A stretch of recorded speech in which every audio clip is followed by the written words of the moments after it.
Mga boss, ngayon ay magluluto tayo ng tokwa at baboy na mayroong salted black beans.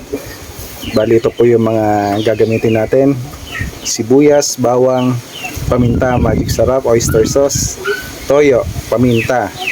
Saka meron tayong ditong tokwa, saka karne ng baboy. Ginahit na natin ito into cubes para mamaya ay ipiprito na lang po natin. Okay? So ngayon po, umpisa na natin ang pagluluto. Yan, pinapainit na natin ang kawali. Yan po mga boss, na usok na ang kawali. So lalagyan na natin siya ng mantika. Ayun.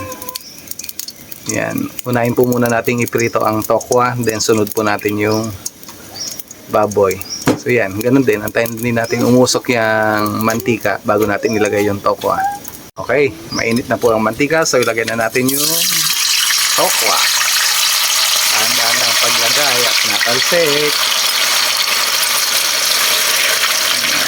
So, ayan lang po natin yan hanggang maging kulay brown po siya.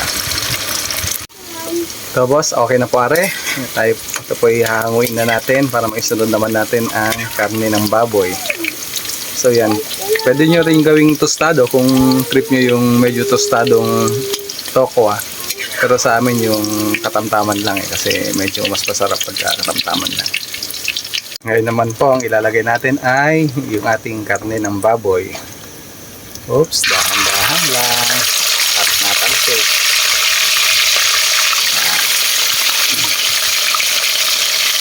Ito medyo matagal-tagal po kasi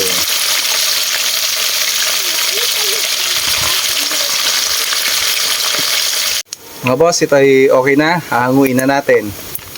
So, siya, hanguin na. Tayo muna natin. Tayo muna at natalsik. Pagkahango natin ito is babawasan natin yung mantika kasi dito na rin natin yan igigisa.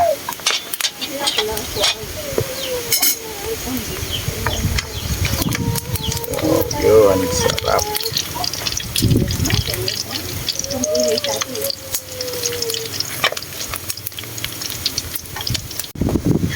Ito boss, umpisa na natin mag-gisa. So una ay lalagay natin ang bawang. Yan. Bawang muna.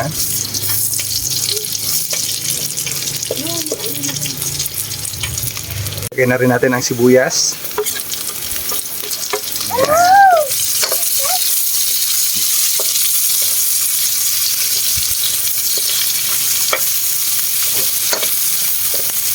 Rin natin ang pampalasa, ang oyster sauce.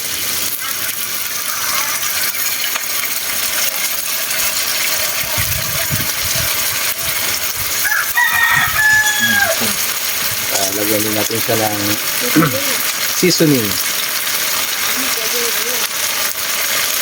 Si magic.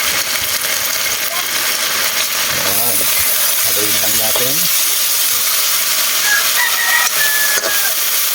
Bango na ng amoy, kahit yan pa lang.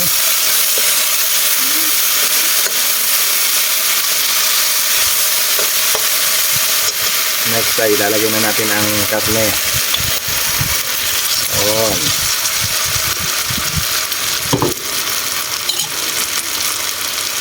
Saka ang ating tokwa.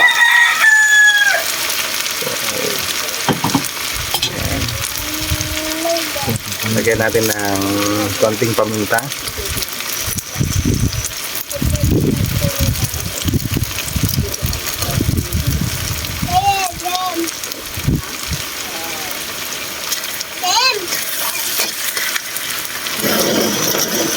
So ano, isang umulikat ang aming kawali.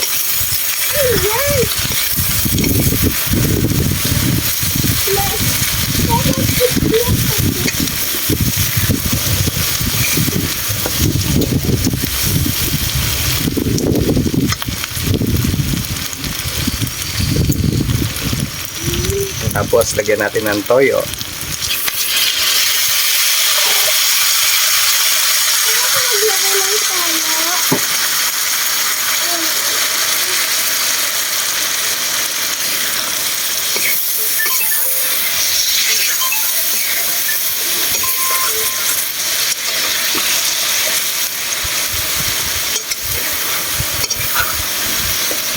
Halu-haluin lang.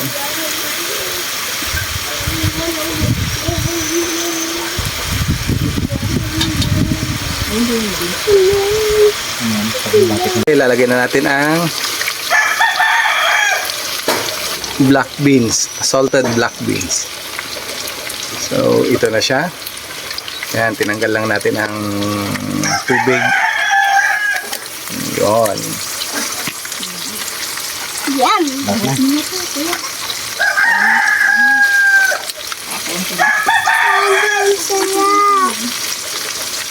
Ang sabi ng aking bunso, ang sarap.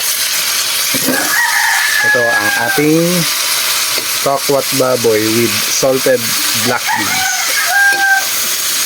So yan, konting halo-halo na lang yan. Siguro mga 1, 2, 3 minutes na lang yan. Okay na yan. Oh, lala.